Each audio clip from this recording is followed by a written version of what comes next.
Hola a todos, mi nombre es Angie Suárez. Hoy tengo el placer de acompañarlos en este estudio bíblico con el capítulo 3 de Jeremías. Esta mañana les envío una lectura, espero que hayan podido realizarla, que haya sido de mucha edificación para sus vidas y espero que también hayan surgido muchas preguntas de esa lectura. Vamos a hablar ahorita, en este tiempo, de un tema que también se toca en el capítulo 3. Hemos visto ya que Jeremías es un profeta que hasta el momento pues ha denunciado el pecado de Judá, de su idolatría, el hecho de que se han alejado totalmente del Señor y que han pervertido sus caminos. En el capítulo 2 termina con una acusación bastante fuerte que el Señor hace a Judá. Entonces, si puedes ahí revisar en tu Biblia, Jeremías 2, del 34 al 35, la primera parte dice así: Tienes en tus manos sangre de los pobres y de los inocentes, no los hallaste en ningún delito. Sin embargo, en todas estas cosas dices, soy inocente, de cierto tu ira se apartó de mí. ¿Qué es lo que está pasando aquí? Durante todo el capítulo 2, el Señor está acusando al pueblo. Le está poniendo sobre la mesa todo el pecado que ha cometido. ¿Y cuál es la respuesta de Judá respecto a esto? ¿Cómo así? Nosotros somos inocentes, nosotros no somos inmundos. Ellos no están aceptando su pecado, no están escuchando la voz de Dios y no están aceptando que están pecando en ese momento, ¿cierto? Entonces, respecto a esa respuesta que tiene Jeremías, frente a esa respuesta que tiene el pueblo, el Señor interviene en Jeremías 2, en la segunda parte del versículo 35, y dice, he aquí yo entraré a juicio contigo, porque dijiste, no he pecado. Entonces vamos a enfocarnos un poco en qué es el juicio, ¿cierto? Cuando nosotros pensamos en un juicio, ¿qué nos imaginamos? Bueno, yo me lo imagino como en las películas porque yo nunca estaba en un juicio. Entonces me imagino ahí la sala, donde está el estrado del juez y al frente está la silla del acusado y al lado está la silla del acusador, ¿cierto? Y en la parte de atrás hay gente que está por alguna razón ahí escuchando ese juicio. Y en ese juicio, como yo lo he visto en las películas, eh, el acusador presenta, digamos que las razones por las que ha llamado al acusado a ese juicio. Le dice, estamos aquí por esto, esto, esto. Tú me transgrediste en esto y esto y esto. Y presenta unas pruebas de eso, de esas acusaciones que realiza. Y el juez toma una decisión, ¿cierto? Hay casos en que hay jurado, bueno, pero por lo general, digamos, el juez toma la decisión final. Y esa decisión final va enfocada hacia un castigo. Si el acusado es culpable, ¿cierto? Si es culpable, se le da un castigo como la cárcel, un castigo como una multa, bueno. Así es un juicio en nuestro contexto, ¿sí? Bueno, es como lo digo, como yo lo he visto y como me lo imagino. Pero cuando revisamos en el hebreo, la palabra que se utiliza aquí para juicio es una palabra que se pronuncia shafat. Esa palabra hace referencia más que a llamar a una persona para darle un castigo, por decirlo así de alguna manera, hace referencia al hecho de ejercer el proceso de gobernar. El que hace juicio tiene que ejercer la dirección, la administración y el control sobre la persona a la que va a hacer juicio. Pero también hace referencia a un sentido de proceso gubernamental que se extiende a cabo de un litigio. ¿Sí? ¿Me hice entender? Bueno, mejor dicho, es un litigio. Si hay algún abogado en este grupo, pues que nos ilustre un poco qué es un litigio. Pero básicamente un litigio es un enfrentamiento de disputas entre dos personas o la parte de un juicio, ¿cierto? ¿Qué quiere decir entonces toda esta cháchara que les acabo de echar? Ya Judá no está dispuesto a aceptar su pecado, ¿cierto? Ellos están parados en la raya diciendo yo no he pecado, nosotros no estamos haciendo las cosas mal, entonces Dios los llama a juicio. Entonces, Shafat, que es la palabra hebrea, hace referencia a una intervención que se realiza en la vida social de una comunidad para hacer que ese sea un desacuerdo que está dañando la armonía del grupo, ¿cierto? Y un desacuerdo que al mismo tiempo está llevando a la injusticia. Entonces, ¿cuál es el objetivo de ese shafat, de ese juicio? Que se detenga ya ese comportamiento, ese desacuerdo que está llevando a una injusticia y que está turbando además la armonía que hay dentro de la comunidad o la armonía que se supone debe haber en las dos partes. Entonces, básicamente, traduciéndolo a nuestras palabras, el Señor le dice a Judá: este tema del pecado ya lleva mucho tiempo, no se ha solucionado, entonces necesito que este desacuerdo ya termine, que no haya más injusticia de tu parte hacia mí y esa injusticia que hay dentro del pueblo, así que ven a juicio conmigo.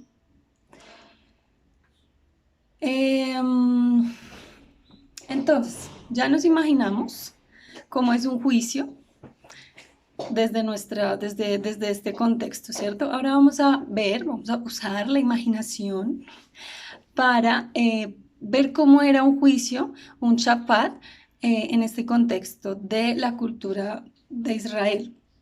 Entonces, nos presentan al acusado, ¿cierto? El acusado es el pueblo de Judá y el que acusa es el Señor.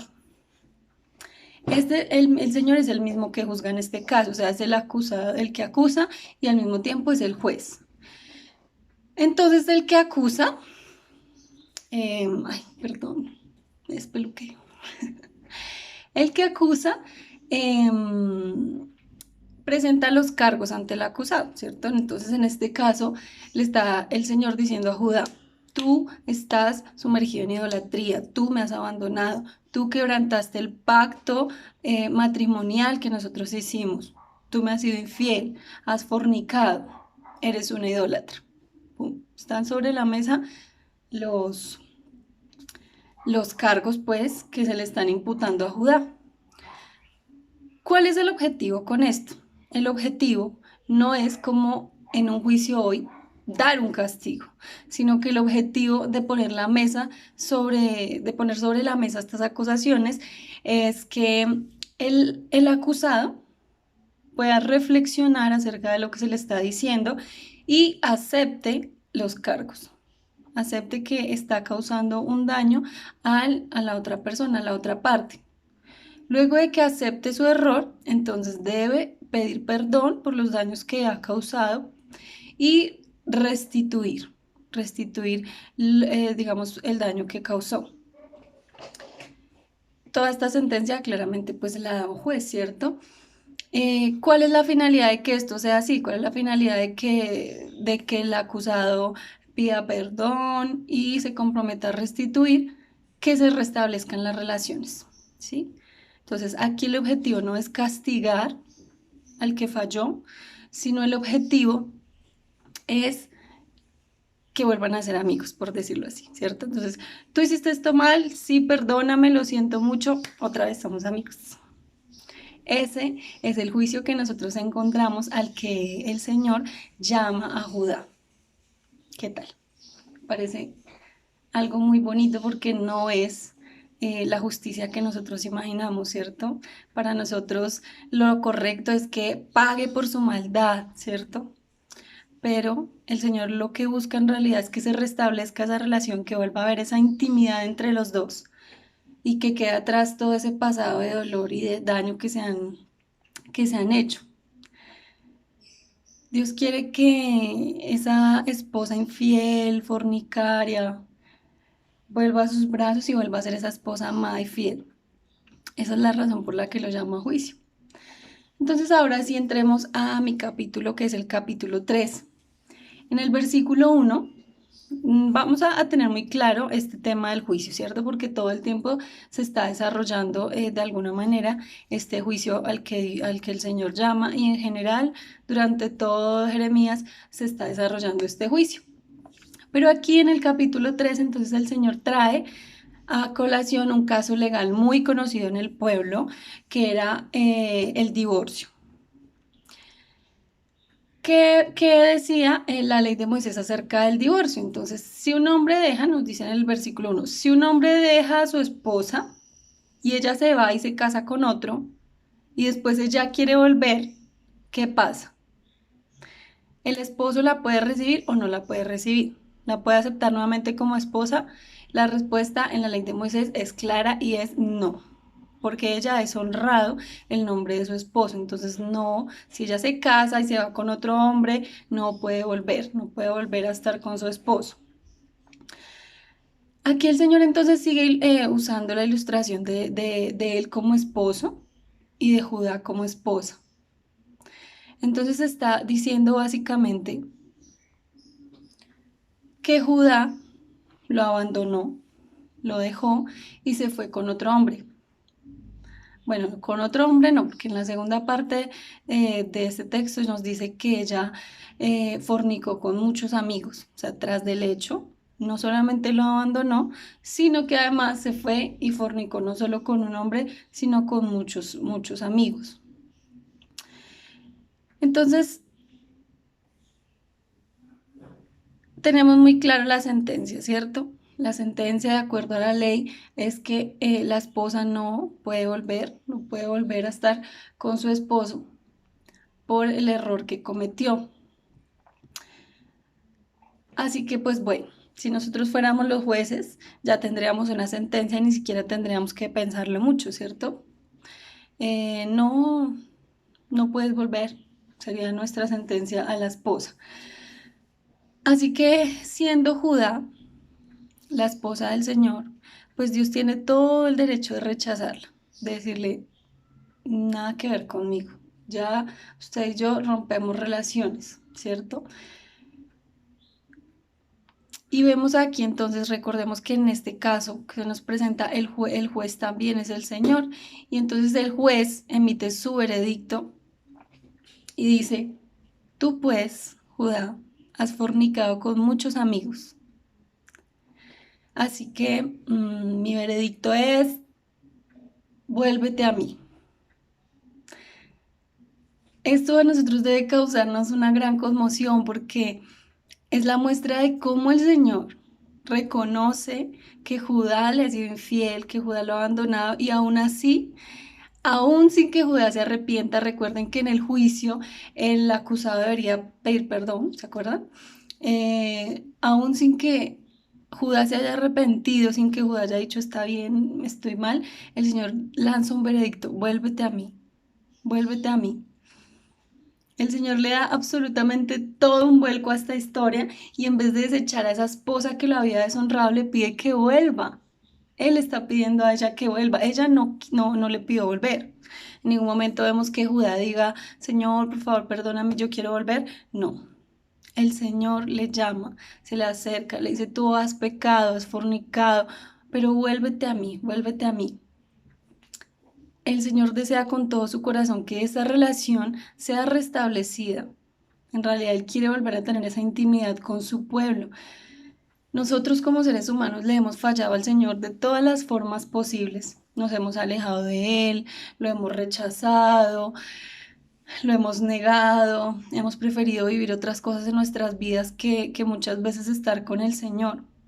Pero aún así, hoy tenemos la posibilidad de escuchar su voz diciéndonos, sí, tú me has fallado.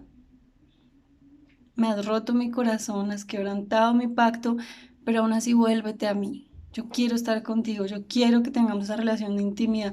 Vuélvete a mí. Bueno, entonces a mí me derrite esa respuesta del Señor, de verdad, que me permite ver ese amor tan impresionante que el Señor tenía en ese momento por su pueblo y el amor tan impresionante que tiene aún por nosotros, porque en realidad no merecemos nada. Lo único que merecemos es el castigo, lo único que merecemos es el rechazo por parte del Señor, pero en cambio de eso recibimos una mirada llena de amor y de misericordia que abre sus brazos y nos pide que volvamos a Él. Y bueno, ¿cómo se esperaba entonces que el Señor, que el pueblo respondiera frente a este ofrecimiento que le hace el Señor. Vamos a verlo entonces en el versículo 12 hasta el 14. Entonces en el versículo 12 encontramos la palabra vuélvete. Nuevamente encontramos la palabra vuélvete. Esta palabra en hebreo es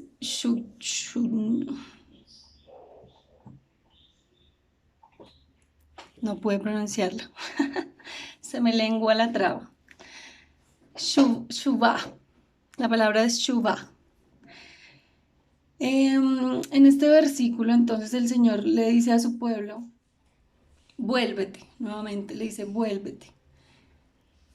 Vamos a leer un momento, permítame un segundo, abro la Biblia para que leamos este versículo completo. Entonces, Jeremías 3:12 dice, ve y clama estas palabras hacia el norte y di, vuélvete.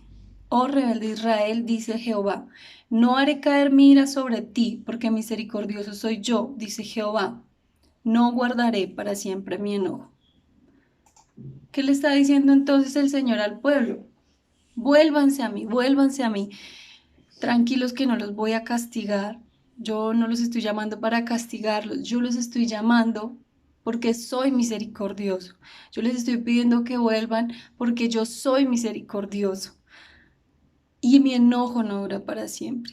Claramente el Señor está enojado por todo lo que el pueblo ha hecho, pero al mismo tiempo su amor es tan grande, tan inmutable, tan increíble, que aún en medio de su enojo, Él llama a su pueblo y dice, vuélvete a mí.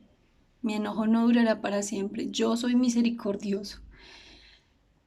Como vimos en la lectura un poco, el pueblo estaba ciego, ¿cierto? El pueblo no podía ver, no, digamos que no tenía conciencia, podríamos decir, del pecado que estaba cometiendo. Ellos de verdad pensaban que estaban haciendo las cosas bien, estaban ciegos.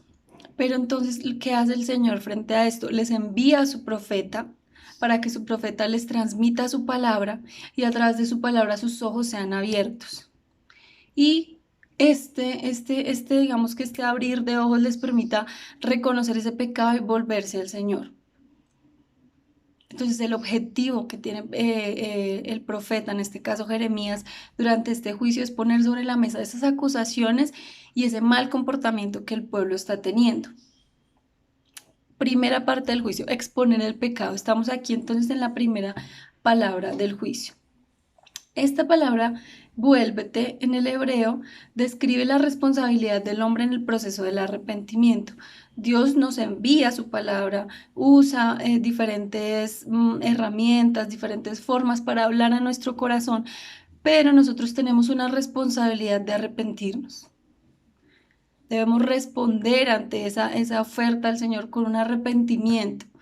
¿Qué quiere decir que tenemos que arrepentirnos? Esta palabra nos aclara en el hebreo, hace referencia a apartarse del mal y volverse al bien. Entonces no solamente es decir, ay, sí, la embarré, lo siento mucho, y mañana volver a cometer el mismo error. Se trata de arrepentirse, de apartarse totalmente de ese mal y volverse en realidad al bien, que es el Señor. Alejarse totalmente del mal.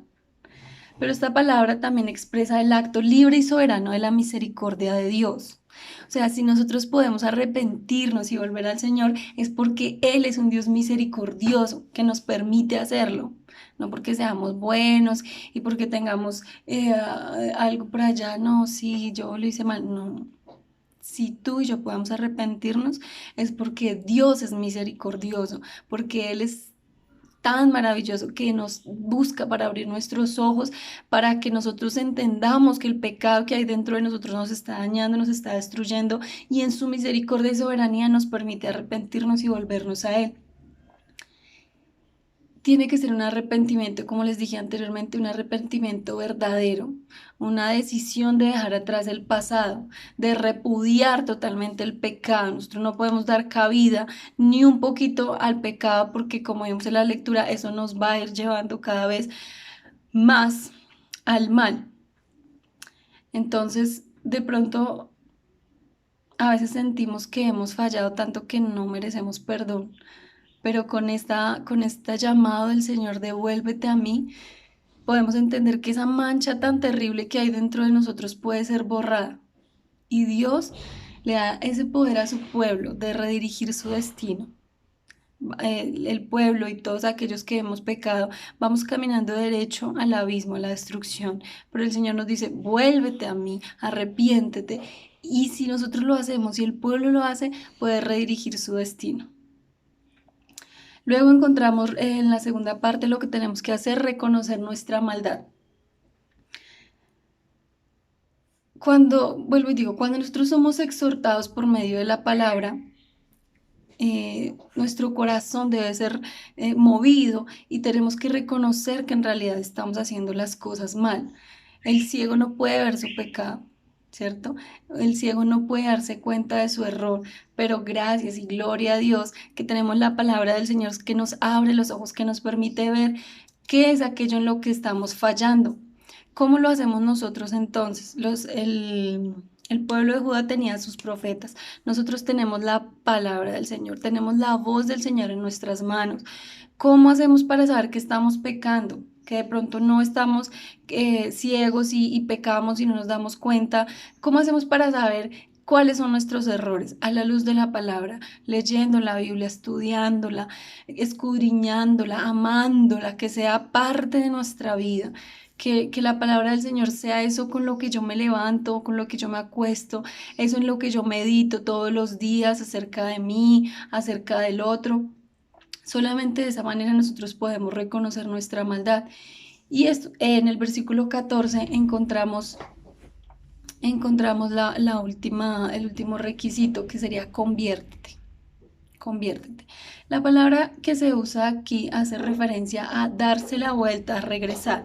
Es decir, vamos por un camino mirando hacia el frente, el Señor nos dice conviértete, tenemos que dar toda la vuelta. No es un cambio de 360 grados como a veces dicen, es un cambio de 180 grados, ¿cierto? Es un cambio de mentalidad total, es un cambio que nos lleva de la senda de muerte y de pecado a la senda de perdón del Señor. Pero hay algo bueno en medio de todo esto. Tenemos esa mano del Señor que nos lleva con Él, que nos ayuda a redirigir nuestro destino. Nunca estamos solos. Él siempre está con nosotros. Aquí hablando de Judá, el Señor le hace entender una cosa a Judá. Si tú sigues por el camino que vas a terminar como tu hermano Israel. ¿Cómo terminó Israel y qué pasó con Israel? Se le enviaron profetas, se le dijo de muchas maneras que estaban equivocados, pero Israel nunca mostró señales de arrepentimiento. Israel nunca mostró señales de querer cambiar. Su destino, ¿cuál fue? La destrucción. Fue destruido por el imperio de Asiria. Entonces el Señor le dice a Judá, mira lo que le pasó a tu hermana, no permitas que te pase lo mismo. Conviértete, da la vuelta del camino por el que vas. Siempre hay tiempo. Nunca es tarde para que nosotros tengamos una reflexión, paremos por un momento en nuestra vida y analicemos en realidad cuál es el camino que estamos siguiendo. ¿En realidad es el camino del Señor o estamos siguiendo otro camino y fingimos que estamos siguiendo el camino del Señor? Siempre hay tiempo para convertirse. Hoy el Señor nos está hablando, hoy el Señor nos está diciendo, vuélvete a mí, reconoce tu pecado y conviértete hoy. Tenemos entonces la oportunidad de realizar un cambio en nuestra vida, de redirigir nuestro destino.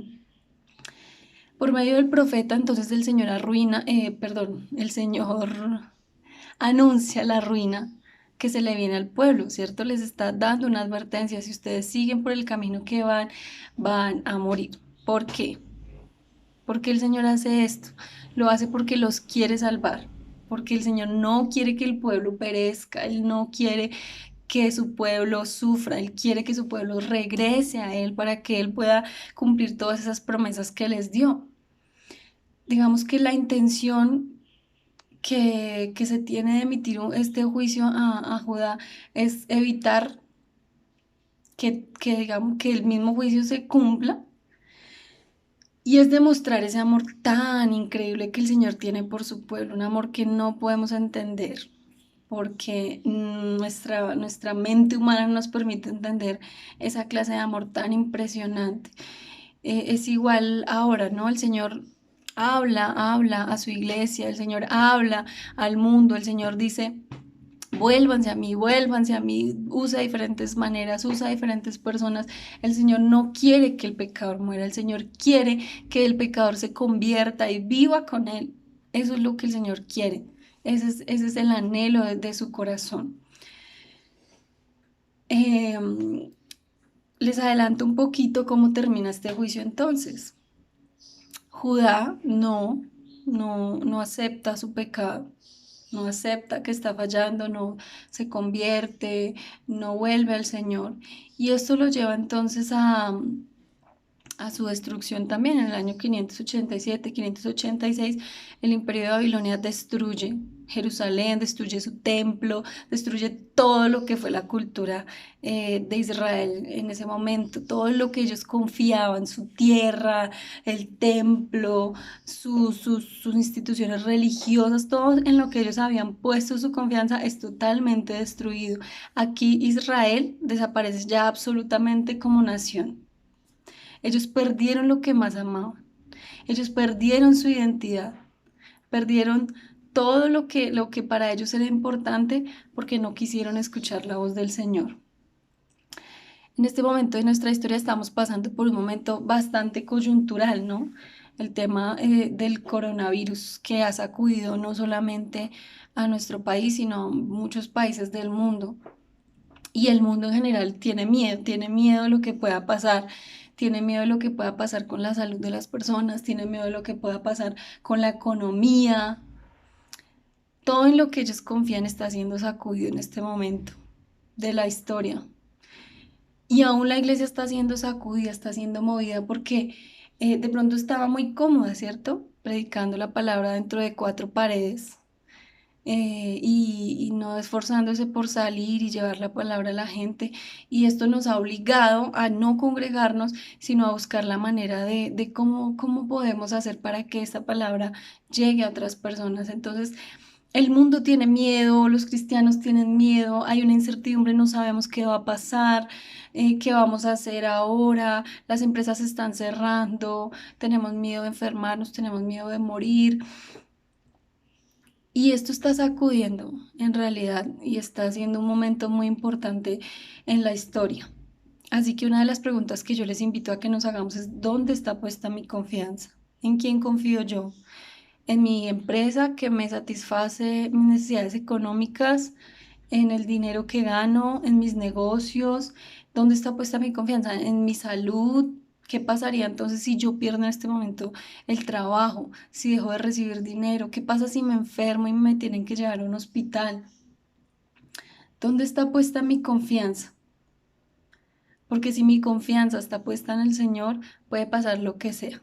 Puedo enfermarme, puedo perder mi trabajo, puedo abrir la nevera y que no haya comida, puedo tener miedo porque no sé qué va a pasar. Sin embargo, puedo tener la confianza y la certeza de que el Señor está conmigo, de que Él es soberano y de que pase lo que pase, Él permanecerá fiel. Y también ya para terminar, el Señor hace un llamado también a través de este capítulo, nos hace un llamado a que revisemos nuestra vida. Nosotros andamos corriendo todo el tiempo, haciendo cosas, trabajando, estudiando, bueno, entretenidos con la televisión, con las redes, con todo lo que tenemos ahora en este mundo de entretenimiento. Estamos atiborrados de cosas, pero el Señor nos pide en este momento crucial, para un momento, detente un momento y reflexiona, medita, revísate. ¿Qué vida estás llevando? ¿En qué camino estás caminando? ¿Te has dejado llevar por los ídolos que este mundo nos mete por todo lado, nos asfixia, llenándonos de sus ídolos? ¿Cómo está tu mente? ¿Cómo está tu corazón? ¿A quién le estamos sirviendo en este momento? ¿Tú le has levantado altares a esos dioses? ¿Cómo estás de pecado? para un momento y analiza tu vida, revisa tu vida, haz una meditación interna de lo que en realidad eres tú en este momento. Y si tú estás bien con el Señor, te invito a que sigas adelante, a que sigas esforzándote porque no es un camino fácil, pero sigue adelante porque no estás solo, no estás solo. Pero si después de esa reflexión podemos decir, sí, en realidad he levantado altares a otros dioses, en realidad le he dedicado tiempo a otras cosas que no ha sido mi Señor, en realidad mi Señor ha pasado a un segundo plano en mi vida.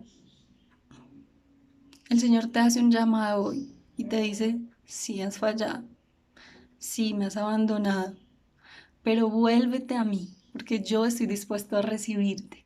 Arrepiéntete de corazón, haz la voluntad del Señor, reconoce ese pecado que te ha tenido tal vez atado ahí, no te ha permitido salir ni cambiar tu corazón, reconoce tu pecado, medita en la palabra, ten una vida de oración, de intimidad con el Señor, porque solamente de esa forma tus ojos van a ser abiertos. En realidad quieres saber si estás haciendo las cosas bien, medita en la palabra. Ora, ora, ora todo lo que más puedas. Evitemos y aprovechemos, digamos, este momento tan difícil y tan coyuntural. Aprovechemos para revisar nuestro camino. Judá estaba caminando directo al abismo, pero ella estaba segura de que iba por buen camino. Que no nos pase eso a nosotros, que, que podamos convertirnos, que podamos volver al Señor, que podamos reconocer nuestra maldad, que podamos dar una vuelta de 180 grados y dejemos de lado todo aquello que le roba el amor y el primer lugar al Señor. Reconoce al Señor como lo que es Él, como el Señor. Acepta al Señor Jesucristo como tu Señor, no solamente de palabras, sino con tu vida, con tus actos, que tu vida muestre que en realidad el Señor Jesucristo es tu Señor. Nosotros no merecíamos nada, somos malas personas, hacemos muchas cosas mal, fallamos mucho y el Señor nos dio a su Hijo Jesucristo. Jesucristo sacrificó su vida, Jesucristo resucitó. Nos han dado al Espíritu Santo, al Consolador, para que no transitemos este camino solos. No permitamos que la bulla del mundo, no permitamos que el suplir nuestras necesidades, el anhelo de placer nos aparte de esta maravilla que es el amor del Señor. De pronto al comienzo es un poco difícil dejar las cosas, pero cuando nosotros aprendemos a tener una relación real con el Señor, solamente hay deleite y gozo en su amor tan increíble. Y quiero dejarles por último, ya, ahora sí en serio para terminar, una frase que publicó un pastor llamado Rey Orlund, que dice, si los pastores y nuestras iglesias salimos de esto solo para regresar a la normalidad, aliviados pero sin arrepentimiento, sin oración, sin valentía, habremos desperdiciado nuestro momento histórico. ¿Qué más tendrá que hacer el Señor para sacudirnos y despertarnos? ¿Estamos dispuestos a aceptar el llamado del Señor o vamos a esperar como Judá a ser totalmente destruidos por culpa de nuestro pecado? Muchas gracias por su atención y que tengan un resto de día excelente.